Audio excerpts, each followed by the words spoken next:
여러분 안녕하세요. 저는 인천에 사는 50대 여성입니다. 요즘 이제 막 3살이 된 손녀를 돌보느라 정신이 없어요. 귀한 외동딸이 낳은 아이라 그런지 더욱 사랑스럽고 애틋하네요. 썰맘 구독자 여러분들도 그러실까요? 다른 사람들은 나이 들어 애 보려니 힘들 거라고 동정하기도 하더군요.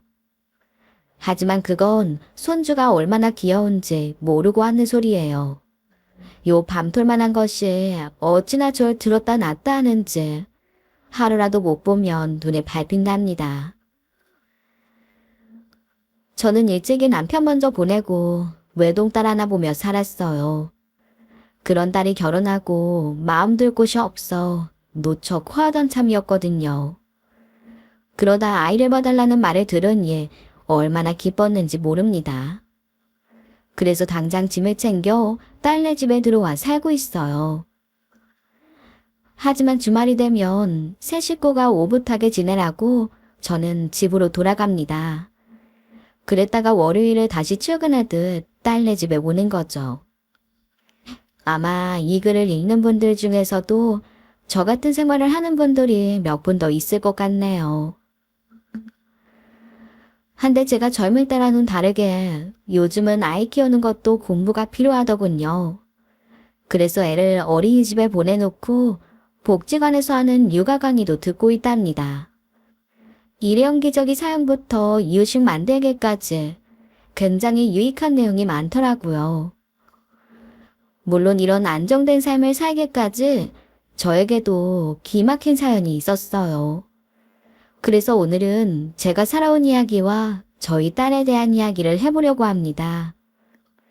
어렵게 얻은 행복이니만큼 많은 사람들에게 얘기하고 공감을 얻고 싶네요. 저는 가난한 홀어머니 밑에서 태어났어요. 아버지는 어머니가 만삭일 때 돌아가셨다고 하더군요. 읍내에서 술을 잔뜩 드시고 자전거를 타고 돌아오시다 사고를 당하셨다고 해요. 그래서 저는 아버지의 얼굴도 흑백사진 한 장으로만 기억하고 있네요. 그 어머니는 먹고 살기 위해 발버둥을 치셨습니다. 식당에서 일하기도 하고 아이스박스에 막대 아이스크림을 담아서 이원지를 돌며 장사를 하기도 하셨어요. 그러다 팔지 못한 아이스크림을 저에게 가져다 주기도 하셨죠. 한때는 집 뒷마당에 토종닭을 키워 장에 내다 팔기도 했네요. 그렇게 돈이 되는 일이라면 뭐든 마다하지 않으셨어요. 그러다 제가 국민학교, 그러니까 지금의 초등학교에 들어갔을 때 어머니는 가정부로 취직하셨습니다. 그 집은 읍내에서도 제일 가는 부잣집이었어요. 서울에서 사업을 하다 사모님 건강이 안 좋아져 요양 겸 고향으로 내려왔다고 하더군요. 그 집에는 저와 나이가 같은 여자아이가 있었어요. 어머니는 그 아이가 있던 헌옷이며 신발을 가져와 저에게 입히셨죠. 기분이 좋진 않았지만 없는 살림에 토종할 수가 없어 그냥 받아 입었네요. 그뿐만이 아니라 그 집 냉장고 청소를 하는 날은 저희의 잔칫날이었어요. 먹던 반찬들이며 날짜 지난 식재료들을 모두 가져와 먹었거든요. 그러다 학년이 바뀌며 저와 그 집 딸이 같은 반이 되었습니다. 하지만 처음에는 별 생각이 없었어요. 같은 반이든 아니든 큰 문제될 게 없다고 생각했죠. 그런데 하루는 그 아이가 제가 입은 옷을 보고 한마디를 하는 거예요. 너 그 옷 어디서 났어? 그거 내가 입다가 얼룩이 안 빠져서 버린 건데. 봐, 여기 수박말 들었잖아. 너 혹시 우리 집 가정부 딸이야? 그 아줌마가 자기 딸 가져다 입힌다고 했는데 그게 정말이었구나? 반 아이들 모두가 있는 앞에서 그런 말을 하자 저는 얼굴이 달아올라 말문이 막혀버렸죠. 그래서 아무 말도 못하자 그 아이가 피식 웃더니 자리에 가서 앉더군요. 그래 시작이었어요. 다음날 점심시간이 되자 또 주인집 아이가 제 도시락을 빤히 바라보며 입을 열었습니다. 이거 봐. 도시락도 다 우리가 버린 반찬으로 싸왔네. 저는 내가 먹기 싫어서 침도 뱉었던 것 같은데. 먹어도 배탈 나지 않으려나 몰라. 아니야. 이건 엄마가 어제 장에서 동태 사다가 만들어준 거야. 거짓말. 우리가 버리는 거 갖다 먹는 거지 주제 거짓말까지 하네. 니네 엄마는 우리 집 노예고 너는 그 노예 딸이라 내 노예나 마찬가지야. 즉 꼬붕이란 말이지. 그러니까 앞으로 나한테 함부로 소리 지르지 마. 알겠어? 우리 엄마는 노예 아니야. 할 일 해주고 정당한 대가를 받는 것뿐이라고. 어쭈, 너 말 잘한다. 그럼 공부도 잘하겠네? 잘됐다. 내일 내는 독후감 숙제 네가 좀 해와. 네 숙제를 왜 내가 해? 난 내 숙제하기도 바빠. 지금 싫다는 거야? 그래 알았어. 그럼 오늘 가서 엄마한테 가정부 바꾸자고 말해야겠다. 음식도 너무 맛없고 청소도 못한다고 당장 잘라버리라고 해야겠다. 못 알아들었어. 너희 엄마 잘라버린다고. 그럼 이제 네가 말했던 일해주고 받는 대가는 못 받겠네. 우리가 주는 음식도 못 먹고 버리는 옷도 못 입고. 그러다 정말 거지 되는 거 아니야? 마음대로 해. 우리 엄마 그 집에서 일 안 해도 괜찮아. 정말 그럴까? 그래 알겠어. 어떻게 되는지 한번 보자. 그날 학교 후 저는 다음날 내야 하는 독후감 숙제를 하고 있었어요. 그때 어머니가 어느 때처럼 피곤한 모습으로 집에 돌아오셨죠. 저는 슬그머니 어머니 뒤로 가서 어깨를 주물러드리며 물었네요.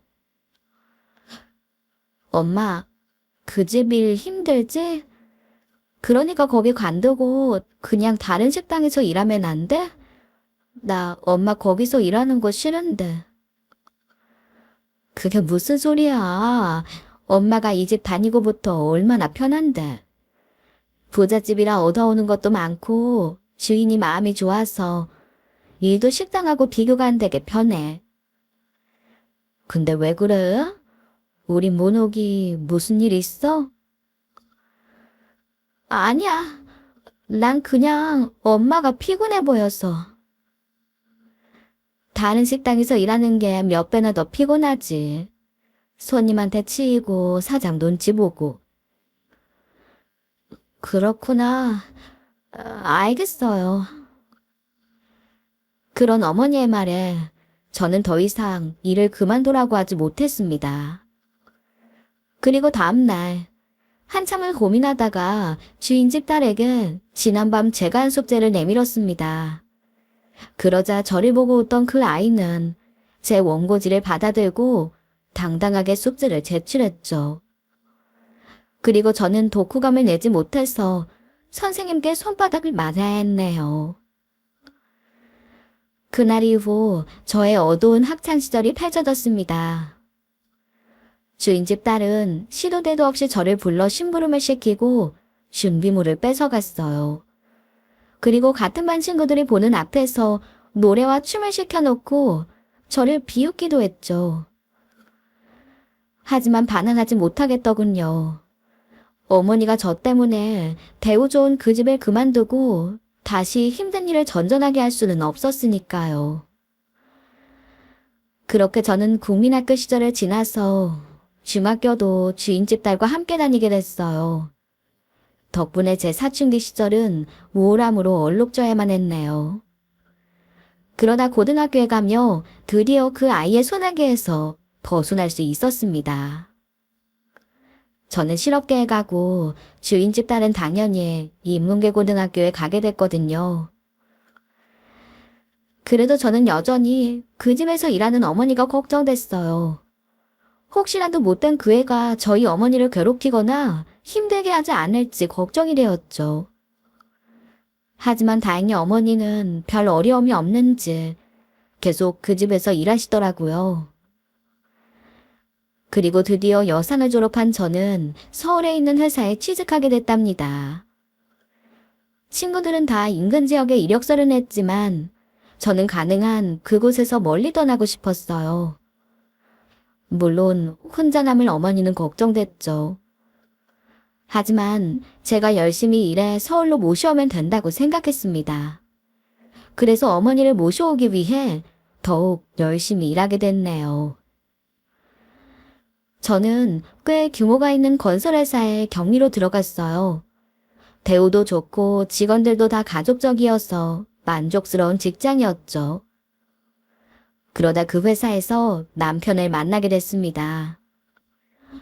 원래는 얼른 돈을 벌어 어머니를 모셔오려고 했는데 사람 일이 어디 다 계획대로 되나요? 남자를 만나 연애하다 보니 그만 친정어머니는 뒷전이 되고 말더라고요. 그렇게 저는 연애 1년 만에 이른 결혼을 하게 됐어요. 제 나이 갓 21살 때 일이었네요. 그때까지 친정어머니는 여전히 고향에서 가정부로 일하고 계셨죠. 그런데 결혼 2년 후 저희 남편이 갑작스럽게 세상을 떠나고 말았어요. 저보다 7살 많았지만 겨우 30살 젊은 청년이 요절하고 만 겁니다. 사인은 부정맥으로 인한 급사라고 했어요. 원래 건강한 사람이라 평소 증상이 있었던 걸 간과한 것 같더라고요. 그렇게 저는 23살에 어린 딸과 둘만 세상에 남겨졌습니다. 딸은 친정엄마의 팔자를 잡는다는 말이 있죠. 남편이 죽기 전까지 저는 그 말을 믿지 않았어요. 하지만 하루아침에 청산 과부가 되고 보니 젊은 나이에 저를 혼자 키우던 어머니 생각이 나더군요. 그리고 저도 어머니처럼 자식을 위해 정신없는 세월을 보내야만 했습니다. 보험 판매도 해보고 새벽에 우유와 녹즙 배달도 했어요. 그러다 친하게 지내던 지인의 도움으로 화장품 가게를 인수하게 됐네요. 지인의 언니가 운영했었는데 남편을 따라 외국에 가게 됐다고 하더군요. 그래서 저는 딸과 살던 방의 보증금을 빼서 급하게 가게를 넘겨받았어요. 그리고 가게에 딸린 작은 단칸방으로 이사했죠. 물론 처음에는 정신도 없고 뭐가 뭔지 몰라 고생을 했어요. 하지만 점점 적응되더라고요. 그리고 지인의 말처럼 여자들은 하늘이 무너져도 치장을 하더군요. 그래서 작은 시장통의 화장품 가게로도 저희 두 식구는 거뜬히 먹고 살 수가 있었답니다. 그러다 딸이 학교에 들어가자 친정어머니가 돌아가셨어요. 젊어서 고생만 하시다 말년에는 치매까지 얻으셨죠. 그런 어머니를 생각하니 마음이 너무 아팠습니다. 하지만 마지막 몇 년을 근처 병원에 모셔 자주 찾아뵀던 게 그나마 위안이 되었네요. 그 와중에도 저희 딸은 공부를 참 잘했어요. 합은 한번 보내주지 못하고 단칸방 귀퉁이에 밥상을 펴고 공부해도 항상 1등을 했죠. 넓은 방에서 좋은 책상에 앉아 공부하는 친구들을 모두 제치고 말이에요. 그런 딸은 고단한 제 삶의 등불이자 희망이었습니다. 저는 딸을 보며 힘든 시간을 이겨내고 열심히 돈을 벌었어요. 그렇게 시간은 흘렀고 딸은 대학에서 법을 배운 뒤 로스쿨을 졸업해 변호사가 되었답니다. 작은 시장 귀퉁이 가게에서 변호사가 나오자 시장 입구에는 축하 현수막까지 걸렸어요. 상가 번영회에서 앞장서 준 것이죠. 저는 상인들에게 떡을 돌리며 감사 인사를 전했네요. 사람들은 저마다 엄지를 들어 보이며 딸과 저를 칭찬해줬습니다. 그래서 그날만은 저도 딸 덕분에 어깨가 으쓱해졌죠. 그런 딸이 변호사 생활 3년 만에 결혼 이야기를 꺼내더군요. 상대는 수영장에서 만난 고등학교 교사였어요. 예비사위는 저희 딸을 보고 첫눈에 반했는지 몇 달을 쫓아다녔다고 합니다. 저는 딸의 남자친구가 듬직하고 건강해 보여 마음에 들었어요. 공부하느라 남자를 전혀 모르던 딸이 엄한 사람에게 빠질까봐 내심 걱정하고 있었거든요. 다행히 사위는 성격도 서글서글하고 무엇보다 예의가 있었습니다. 인성도 외모도 모두 마음에 들어 저는 단박에 결혼을 허락했죠. 그리고 저희 딸도 남자의 집에 인사를 다녀와 상견례 날짜를 잡았어요.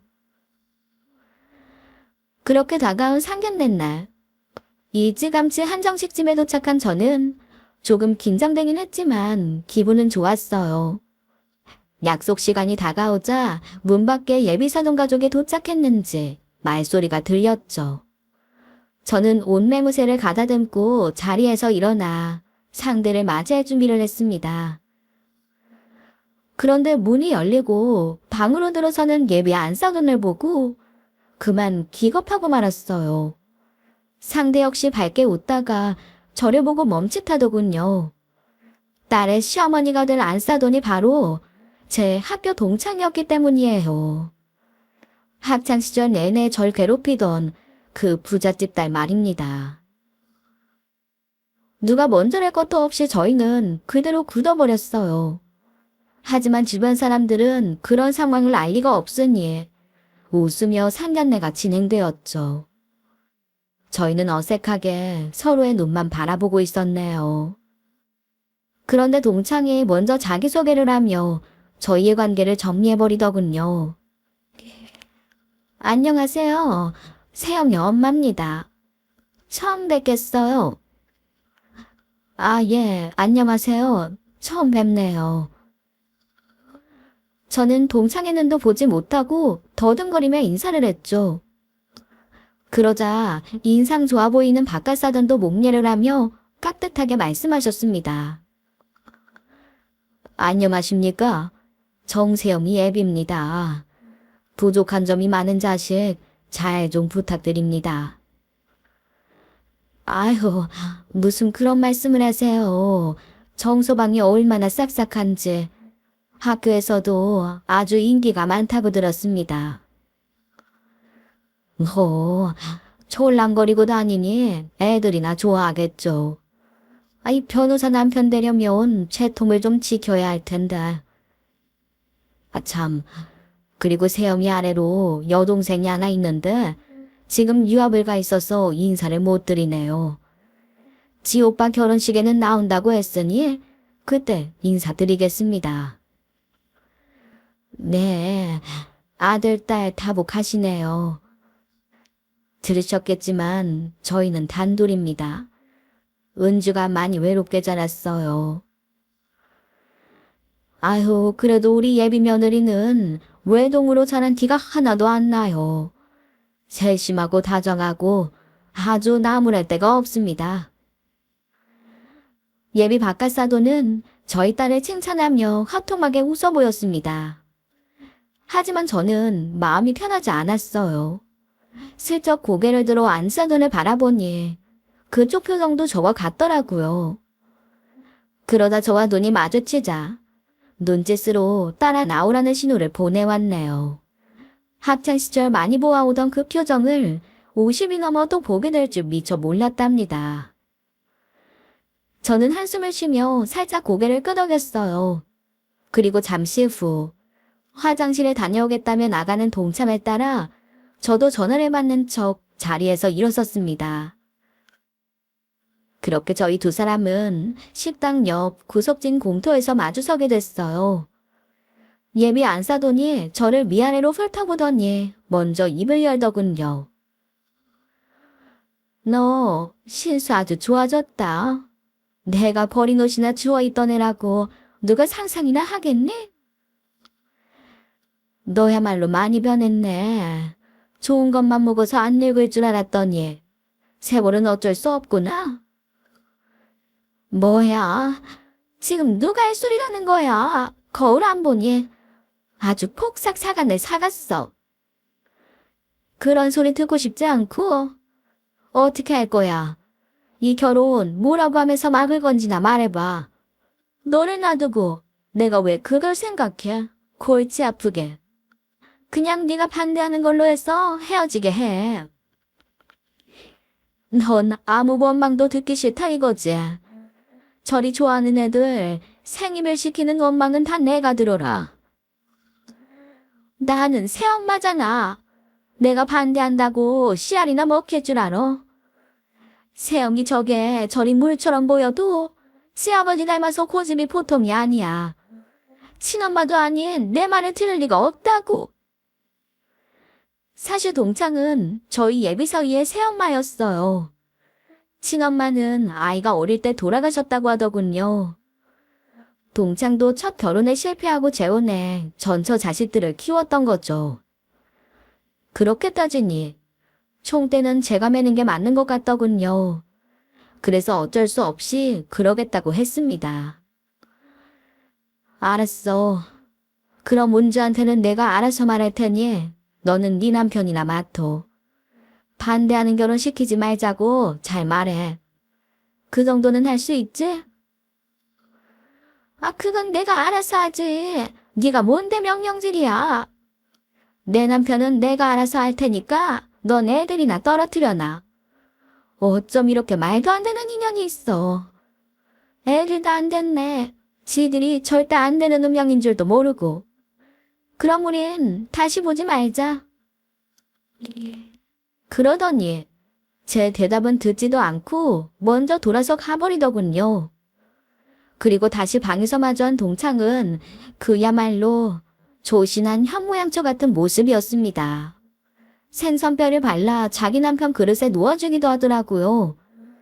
조금 전 저에게 그 옷기를 품고 쏘아드던 그 모습은 온데간데 없었죠. 저는 그날 상견례 마무리가 기억나지 않을 만큼 긴장이 됐어요. 그래서 결국 집에 와서 소화제까지 챙겨 먹었네요. 딸은 그런 제 모습을 보며 걱정스럽게 물었어요. 엄마, 자리가 불편했어요? 아까는 분위기 좋았잖아요. 은주야, 엄마는 네가 이 결혼 안 했으면 좋겠어. 네? 갑자기 왜 그래요? 엄마도 세용 씨 좋아했으면서. 뭐 마음에 걸리는 게 있어요? 사실 네 직업에 세영이가 좀 모자란 게 아닌가 싶어. 엄마는 네가 너무 아깝다. 좋은 자리 있다고 주선하겠다는 사람도 많고.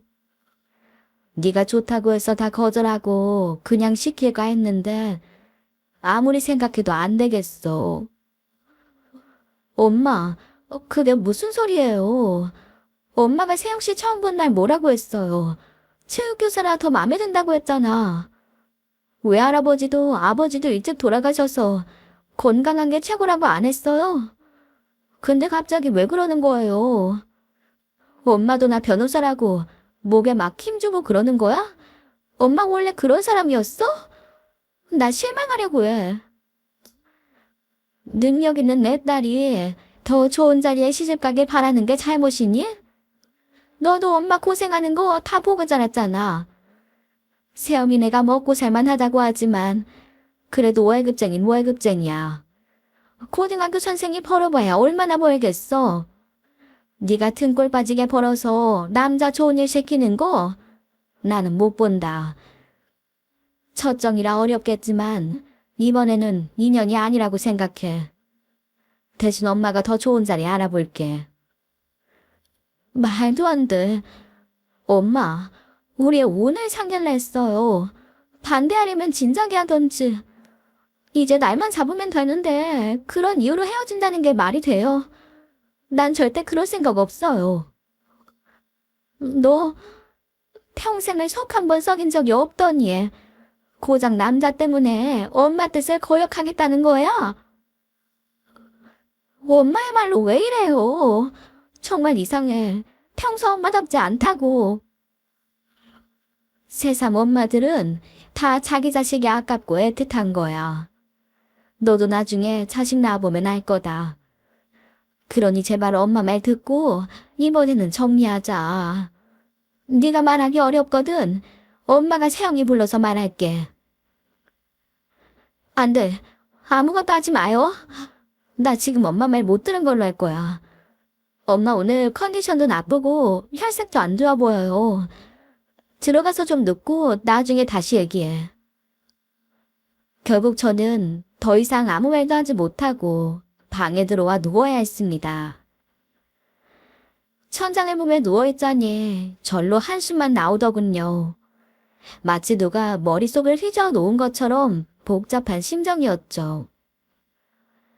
하지만 분명한 건 어떻게든 이 결혼을 막아야 한다는 것이었어요.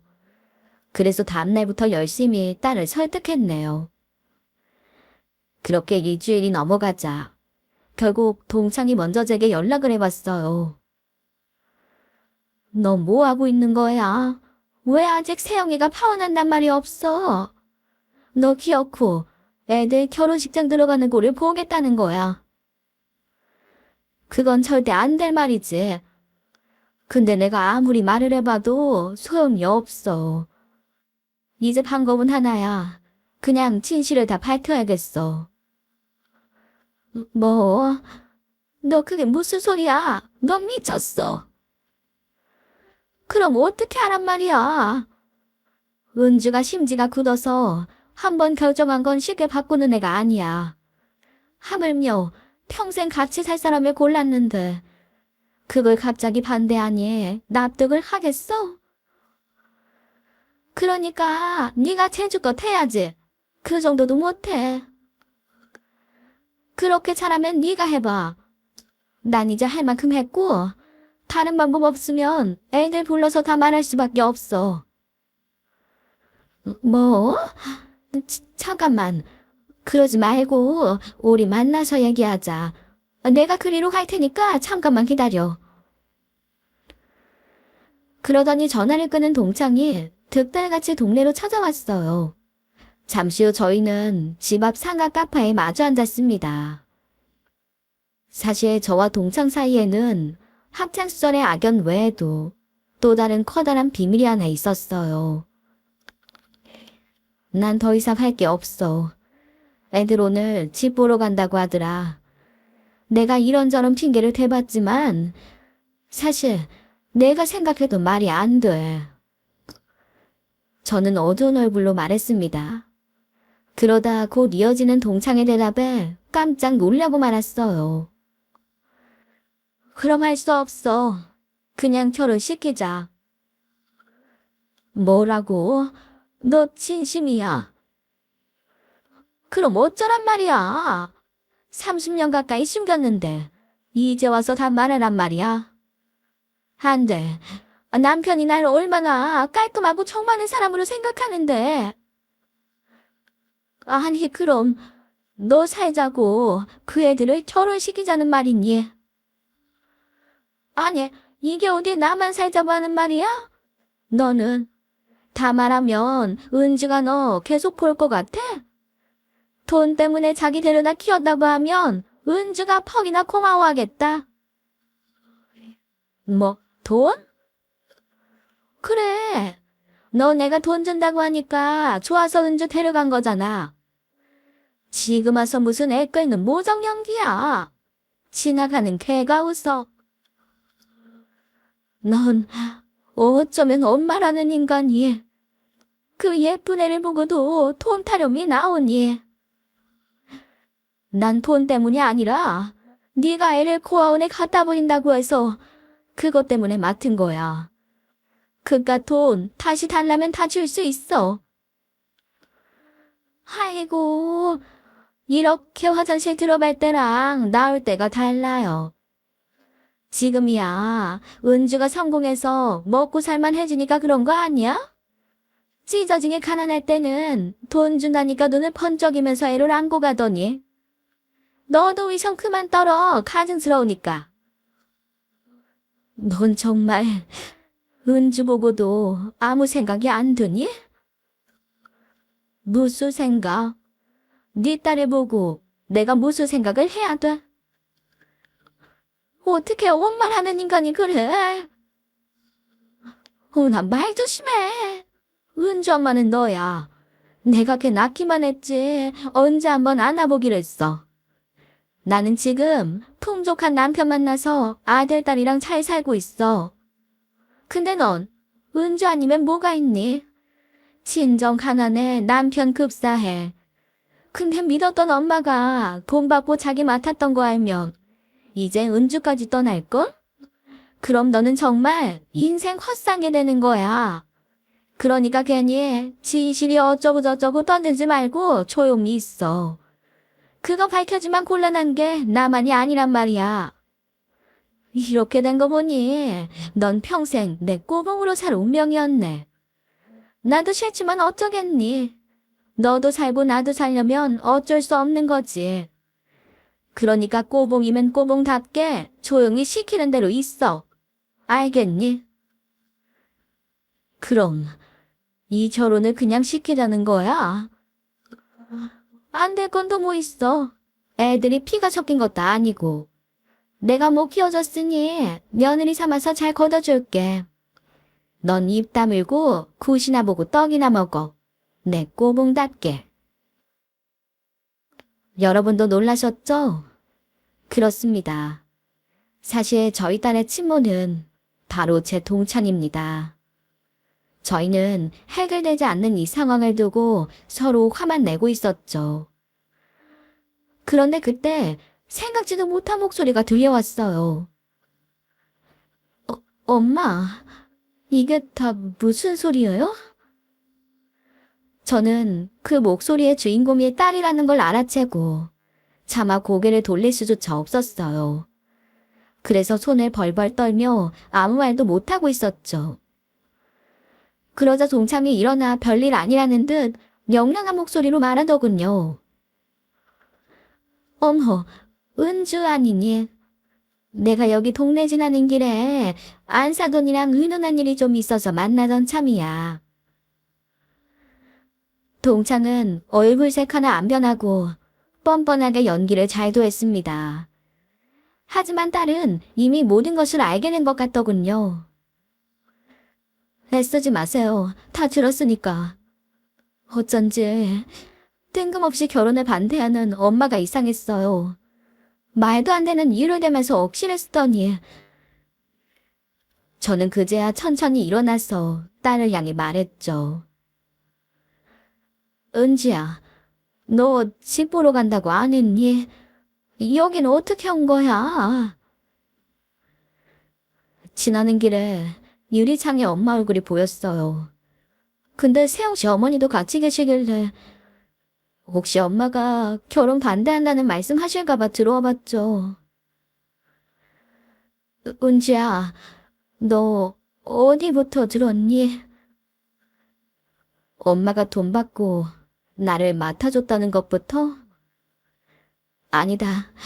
저분이 날 낳았다는 말부터 들었던가. 딸의 말에 동창은 얼굴이 사색이 되어 손을 휘저으며 말했습니다.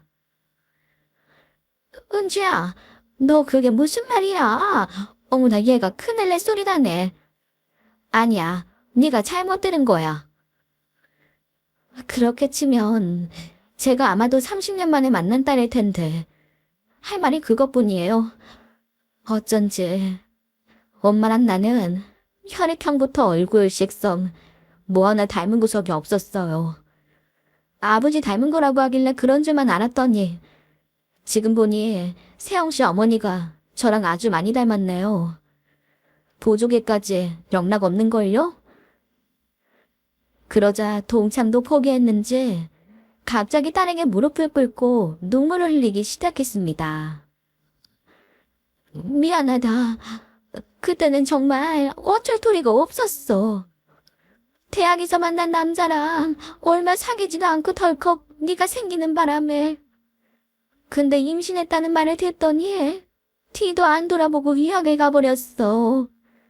임신을 알았을 땐 이미 배가 많이 나온 상태였고 너를 낳느라 난 태학을 마치지도 못했어. 그래서 저희 엄마한테 돈 주고 저 버리신 거예요? 그래놓고 30년 만에 만나서는 모르는 사람인 척 연기하면서 저희 떼어놓을 착각을 하셨군요. 저는 분노에 찬 목소리로 퍼붓는 딸에게 다가가 손을 잡으며 말했습니다. 은재 아니야. 버리다니. 네가 생각하는 그런 게 아니야. 그러자 딸은 차가운 눈빛으로 제 손을 뿌리치며 대답했어요. 지금은 아무 말도 듣고 싶지 않아요. 저 사람이나 보내고 들어오세요. 그리고는 획하니 카페를 나가버렸죠. 저는 의자에 털썩 주저앉았고 동창은 눈물을 닦으며 저를 향해 소리쳤습니다. 그러게 애를 데리고 어디 외국이라도 나가지 그랬어. 돈은 돈대로 다 받아 처먹어놓고 이게 뭐하는 짓이야? 너는 예전부터 똑바로 하는 게 하나도 없었어. 시끄러워. 지금 이 상황에도 내 탓을 하는 거야? 넌 그냥 무조건 애한테 엎드려서 잘못을 빌어. 죽을 때까지 빌어. 아까 비는 거 못 봤어.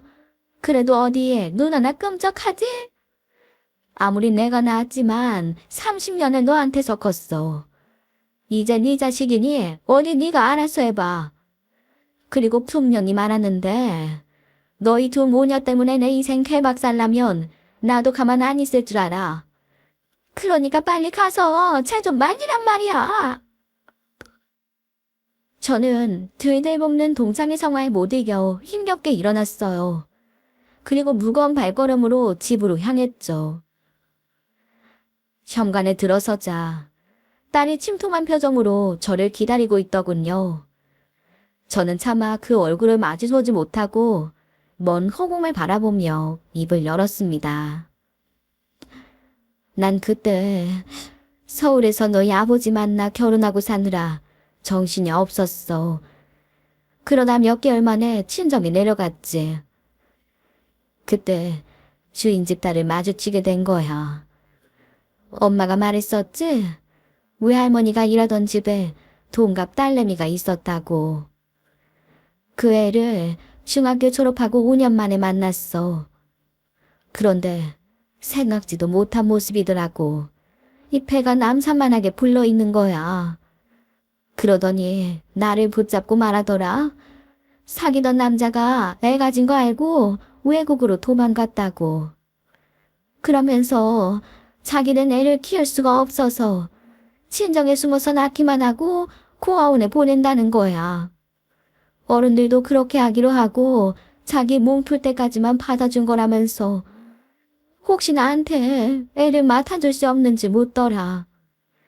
나는 결혼도 했으니까 자기보다는 낫지 않냐고. 저는 결국 딸아이를 제 손으로 키우게 되었습니다. 이러지도 저러지도 못하고 있는 저를 보고 주인집 딸이 제게 제안했어요. 딸아이를 맡아주면 저희 엄마 병원비는 물론 간병비까지 대주겠다고 말이에요. 제가 싫다고 했더니 그럼 이 아이를 키워주는 양육비라고 생각하라며 억지로 저희 엄마 계좌로 돈을 보내왔더군요. 그 뒤로 남편과 상의 끝에 딸아이를 데려오기로 결정했어요. 남편도 정이 많은 사람이라 차마 핏덩이를 고아원에 보내라고 하지 못하더이다. 근데 딸아이를 데려온 게 저희 부부에게는 정말 큰 행운이었던 겁니다. 어쩐 일인지 아이가 쉽게 생기지 않았고 그러다 남편이 먼저 세상을 떠났으니 말이죠. 그때 저는 딸아이가 있어서 얼마나 의지가 되는지 몰라요. 사람들은 저에게 혹이 딸려 돈 벌기도 힘들고 제가도 못할 거라 했지만 딸은 제게 혹이 아니라 살아가게 해주는 힘이었거든요. 그때 저는 아이를 먹이려고 일어났고 입히려고 일을 했어요. 혼자라면 그렇게 살지 못했을 겁니다. 제 말을 곧대로 들은 딸아이는 그 말을 들으며 눈물을 펑펑 쏟았어요. 그러면서 제 손을 잡더니 꾸벅 인사를 하더군요. 엄마 감사합니다. 엄마 딸로 살게 해줘서 고마워요. 아니야. 너처럼 가분한 애가 나한테 와줘서 내가 더 고맙지. 그리고 이거 받아라. 내가 쓰면 안 되는 돈이라. 정말 입에 풀칠할 게 없을 정도로 힘들었지만 꼭 쥐고 있었던 거야. 네가 나중에 결혼하면 그 돈으로 살림을 해주려고 했는데 이렇게 주게 되는구나. 네 친엄마가 너를 맡아달라며 준 돈이야. 단 한 푼도 건드리지 않았다. 외할머니는 아빠가 남겨준 돈이란 엄마가 화장품 가게에서 번 돈으로 병원에 모셨던 거야. 딸은 제가 내민 통장을 받아들고 어쩔 줄을 몰라 했습니다. 저는 그런 딸을 품에 안으며 함께 울었죠. 그 모든 건 언젠가 딸이 가정을 이루면 들려주려고 했던 이야기였어요. 계획보다 조금 빨리 해주게 되어 당황스러웠지만 오히려 제 마음은 편해지더군요. 딸은 제 입장을 다 이해해주고 고마워했어요. 하지만 자기 친모에 대한 태도는 다르더군요. 자신의 친엄마가 피덩인 자신을 버리고 처녀인 척 결혼을 한 게 괘씸했던 모양이에요. 게다가 재혼해서 남의 자식을 키우면서도 정작 자기 핏줄은 찾지 않았던 것도 실망스러운 눈치였죠. 그런데 그것도 모자라 친딸보다 자신의 아니를 먼저 챙기는 모습까지 보였잖아요. 그러니 어디 쉽게 용서가 되겠어요? 거기다가 어린 시절 저를 괴롭히기까지 했다는 사실에도 화를 내더라고요. 결국 딸은 이 모든 일을 자신의 예비 남편과 바깥사돈에게 털어놓았습니다. 선한 줄만 알았던 아내의 낯뜨거운 과거에 사돈이 무척 배신감을 느꼈다고 하더군요. 그래서 두 사람은 이혼 소송을 벌이게 됐죠. 하지만 모든 상황이 동창에게 불리하게 작용됐다고 해요. 그래서인지 최소한의 재산분할만 받고 헤어지게 됐답니다. 그 이혼이 마무리되며 저희 딸과 사위는 그대로 결혼하게 됐고요. 그렇게 풍파를 이겨내고 결혼해 저에게도 귀여운 손녀를 안겨주게 된 겁니다. 그렇다면 딸의 친모는 어떻게 됐냐고요? 그 친구는 애초에 사돈과 결혼을 할 때 이미 집안이 풍비박산 직전의 상태였다고 해요. 결국 동창에게는 바깥사돈이 마지막 남은 동아줄이었던 겁니다. 하지만 결국엔 하나 남은 동아줄마저 놓쳐버렸으니 뭐 어쩔 도리가 있겠어요? 의지할 친정도 없어진 마당에 결국 남의 집에서 살림해주며 먹고 산다고 하더군요. 자신이 그렇게 무시하던 가정부가 되어 여생을 보내게 된 거죠. 딸은 아직도 제가 친모 이야기를 꺼내면 칠해전답니다. 하지만 저는 한편으로 그 동창이 고맙기도 하네요. 귀한 딸을 낳아 제게 주었고 그로 인해 꿀보다 더 달콤한 손녀 사랑도 알게 됐으니까요. 이 모든 건 제가 어린 시절 겪은 수모에 대한 보답이라고 생각해도 되겠죠? 비록 그때는 동창으로 인해 죽고 싶었지만 지금은 그 동창에게 넙죽 절이라도 하고 싶은 심정이네요. 그럼 여러분도 24년 새해 가족과 행복한 시간 보내시길 바라며 저는 인사드리겠습니다. 끝까지 제 시원한 이야기 들어주셔서 정말 감사합니다. 오늘은 정말 통쾌한 사이다 사연이었네요. 여러분, 저는 직업에 기천이 없다는 말에 100번 동의하고 공감하는 사람 중 하나예요. 한 치 앞도 모르는 게 사람 일이니 어떤 직업이든 내가 사명만 가지고 있다면 그 무엇보다 귀한 직업이 아닐까요? 그렇다면 여러분들의 생각은 어떠신가요? 여러분들의 의견을 댓글로 자유로이 보여주세요. 그럼 오늘 사연 함께 해주신 모든 분들 감사합니다.